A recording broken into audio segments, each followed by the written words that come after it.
태양계는 우리 은하에 속해 있는 수많은 행성계 중에 하나입니다. 무거운 태양의 중력 덕분에 그 주위를 수많은 천체들이 속박되어 운동하고 있습니다. 그 중에서 수천 킬로미터 이상의 큼직큼직하고 중력이 세서 둥글둥글한 천체들을 행성이라고 부르기로 했습니다. 지구도 태양을 도는 행성 중에 하나인데, 거기서 첨단 과학기술이 비약적으로 발전함에 따라서 주변 행성들은 지구로부터 많은 탐사를 당하고 있습니다. 태양계 행성인 수금지화 목토천해가 그 주인공들인데, 그동안 야무지게 수집되었던 태양부터 해왕성까지의 다양한 실제 사진과 영상들을 지금 만나러 가시죠. 먼저 태양계의 중심 태양입니다. 태양의 나이는 약 45억 살이고 지름은 139만 2,000km로 지구의 약 109배 정도이며 태양계 전체의 99.86%를 차지할 정도로 무겁습니다. 밀도가 낮아서 부피가 지구의 130만 배에 이르는 반면 질량은 34만 배밖에 안 됩니다. 이는 태양의 대부분이 가벼운 수소와 헬륨 기체로 이루어져 있기 때문인데요. 수소의 핵융합 반응으로 인해 태양 한가운데서 엄청나게 큰 에너지를 냅니다.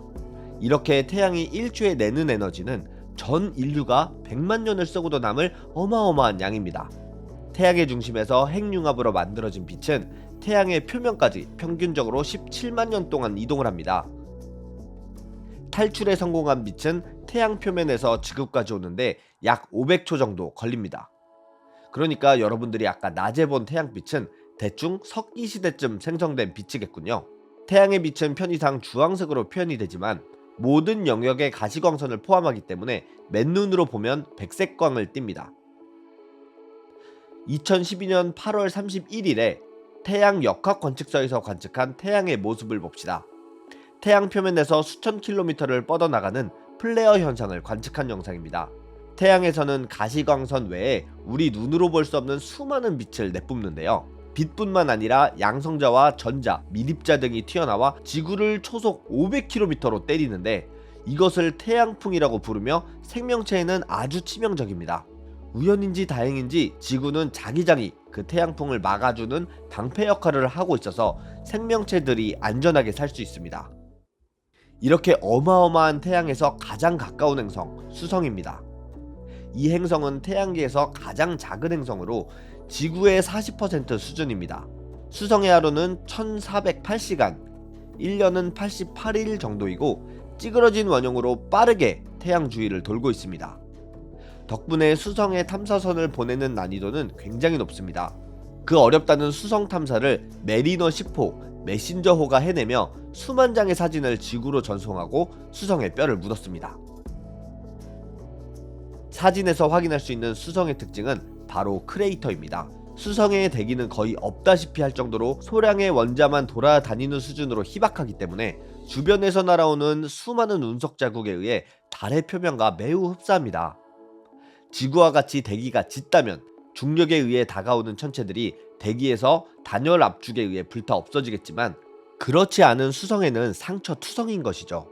대표적인 크레이터로는 반 에이크 크레이터, 칼로리스 분지 등이 있습니다. 특히 이 칼로리스 분지는 충돌로 인해 주변에 2km가 넘는 산이 만들어졌을 정도라고 합니다.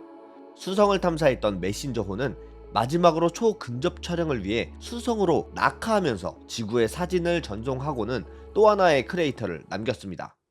고대 로마의 아름다움의 여신 비너스의 이름을 딴 금성입니다. 금성은 지구에서 가장 가까운 행성입니다.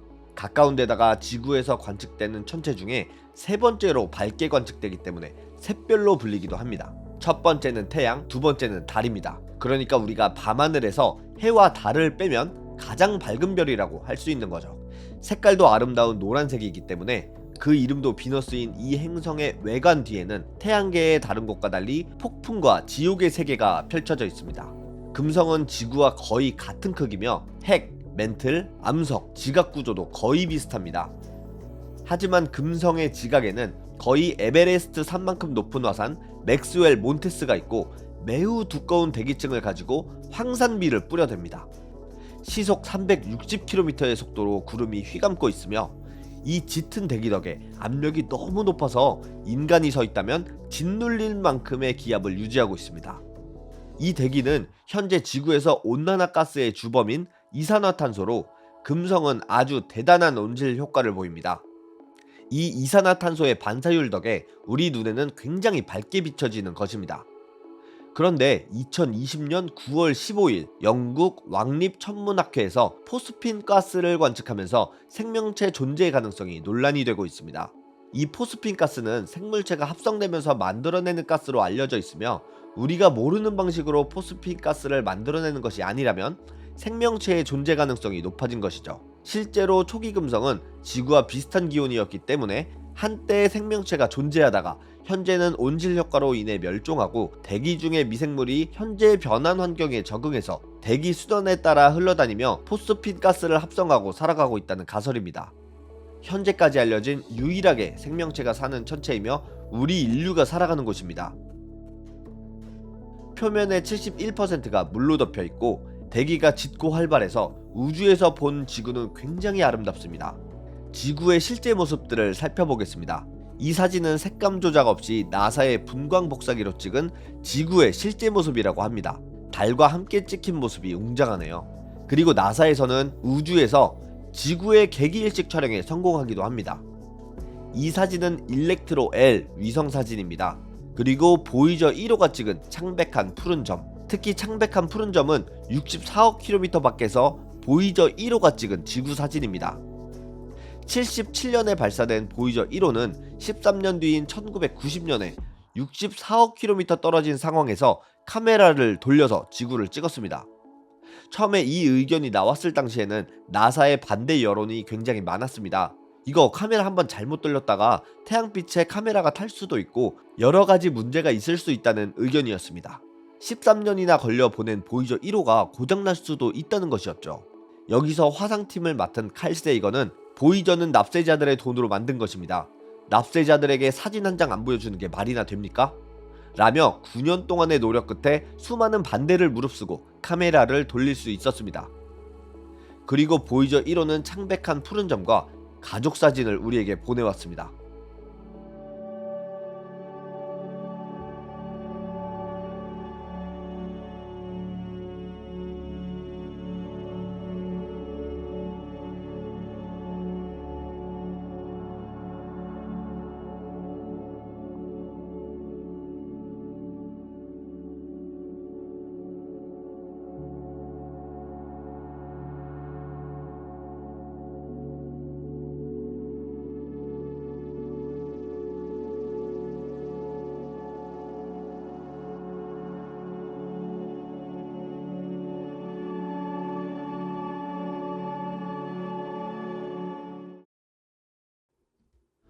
화성은 태양계 네 번째 위치하며 두 번째로 작은 행성으로 직경은 아프리카 너비 수준입니다.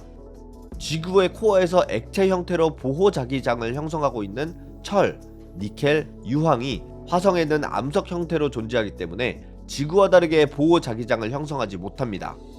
또한 화성 초기에는 많았던 물이 산소와 수소로 분해되어서 수소가스는 증발하고 그나마 남아있는 산소는 철광물과 반응하여 산화됨으로써 화성 표면은 붉은색을 띠고 있습니다. 오늘날 화성은 건조하고 황량하며 영하 140도까지 내려가지만 수십억 년 전에는 훨씬 따뜻하고 지질학적으로도 더 활동적이었으며 표면에는 호수바닥과 강, 계곡이 화성 표면을 따라 구불구불 이어져 있었습니다. 이 붉은 행성의 물은 오늘날에도 존재하지만 대부분 극지방의 만년설과 집안 아래 지하수 형태로 존재합니다. 태양계에서 가장 큰 산인 올림푸스 화산은 에베레스트 산의 3배 높이로 한때는 용암이 분출하기도 했습니다. 화성은 표면의 암석, 지구와 비슷한 자전주기, 자전축으로 인한 사계절, 물의 흔적의 발견, 태양에서의 적당한 거리, 그리고 지구와 아주 가까움 등의 이유로 테라포밍의 가장 유력한 대상으로 여겨집니다. 그러나 화성은 질량이 작고 중력이 낮아서 기압이 낮습니다. 물이 36도씨에서 끓을 정도죠. 그리고 대기 조성은 이산화탄소가 96%, 산소는 0.1%밖에 되질 않습니다. 그리고 예전에 존재했을 물이 지금은 없습니다. 기압이 낮아서 모두 증발해버렸죠. 게다가 평균 기온이 영하 60도씨, 낮에는 6도씨까지 가긴 하는데 해가 지기만 하면 바로 추워져서 사람이 살기가 어렵습니다. 무엇보다 자기장을 못 만들기 때문에 태양풍 및 우주 방사능을 직방으로 맞아서 생명체가 살기 힘든 문제점을 가지고 있습니다. 이런데 테라포밍을 어떻게 하느냐? 현재 나사에서 화성 테라포밍을 위한 5단계 계획을 준비 중이라고 하니까 계획대로라면 한 500년 정도면 가능성이 있을지도 모르겠습니다. 태양계 최초의 행성 목성입니다. 태양계에서 가장 큰 행성이며 다른 행성들의 질량을 모두 더한 것에 2배의 질량을 갖고 있습니다. 목성의 가장 큰 특징은 300년 이상 맹위를 떨치고 있는 대적점일 것입니다. 그리고 79개의 위성을 가지고 있습니다. 지구는 하나를 가지고 있죠. 대표적으로 화산 활동이 활발한 이오, 태양계에서 가장 큰 위성인 가니메데. 이 가니메데는 수성보다도 크네요. 이렇게 큰 중력을 갖고 있는 덕에 오늘날 그 힘은 소행성과 해성을 끌어당겨 지구와 같이 내부 행성들의 충돌하는 것을 방지해주고 있습니다.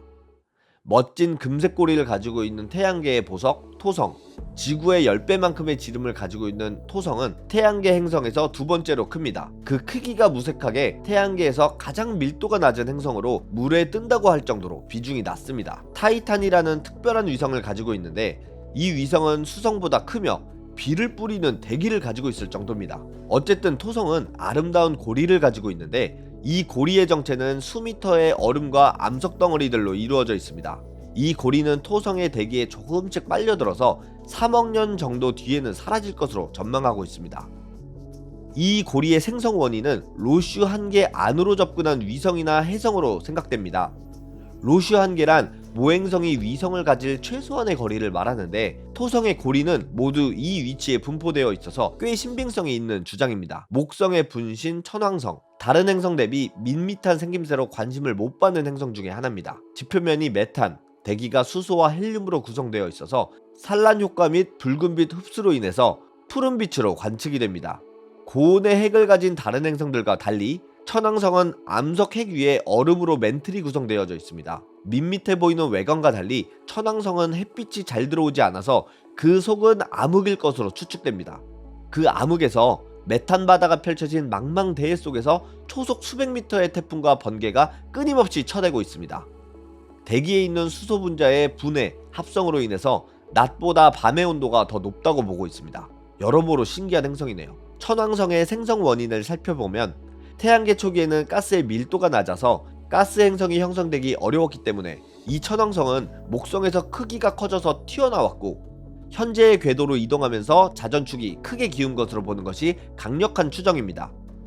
천왕성의 가장 눈에 띄는 특징은 자전축이 90도가 넘게 기울어져 있는 것인데요. 다른 행성들과 자전 방향이 반대로 보이며 공이 굴러가듯 자전을 하고 있습니다. 그렇게 자전축이 기울어져 있는 탓에 공전주기에 의해서 밤낮이 바뀌는데 북남반구가 42년 동안 밤낮이 서로 바뀐다고 합니다. 갑자기 막내가 된 해왕성, 천왕성과 비슷한 크기를 가졌으며 대기에 포함된 메탄 때문에 푸르게 보이는 것도 비슷한 점입니다. 해왕성은 목성처럼 대흑점이 있는데 그 크기가 지구의 지름 정도로 상당히 큽니다. 천왕성과 비슷하게 태양빛이 들어오지 않아서 암흑 속에서 메탄으로 이루어진 바다, 액체와 기체가 뒤섞인 초속 수백 미터의 태풍과 번개, 그 두꺼운 대기로 인해서 수심 10km에 필적하던 어마어마한 대기압으로 짓누르는 끔찍한 환경으로 보시면 됩니다. 이 해왕성은 유일하게 보이저 2호만이 탐사를 성공했습니다. 보이저 2호는 해왕성이 자기장을 가지고 있다는 것을 발견했고 자전주기, 앞에서 설명했던 기후체계, 그리고 고리와 위성을 발견해 주었습니다. 너무 멀고 밝기 등급이 낮은 탓에 지구에서는 관측이 매우 어려운 편인데 허블 우주망원경이 2020년 12월에 46억 km 떨어져 있는 해왕성을 찍었습니다. 여러분이 느끼는 가장 기억에 남는 행성은 무엇이었나요? 또는 더 궁금한 행성들에는 어떤 것들이 있으셨나요? 천문학을 포함한 첨단 과학이 발전해감에 따라서 멀리 있는 행성들의 정보를 앞으로 더욱 얻을 수 있을 텐데요. 미래에는 어떤 사실들로 우리를 놀라고 흥미롭게 할지 궁금하네요. 이러한 과학 이야기들을 함께 탐사하실 분들은 지금 이 채널을 구독해주시고 다음 영상을 기대해주세요.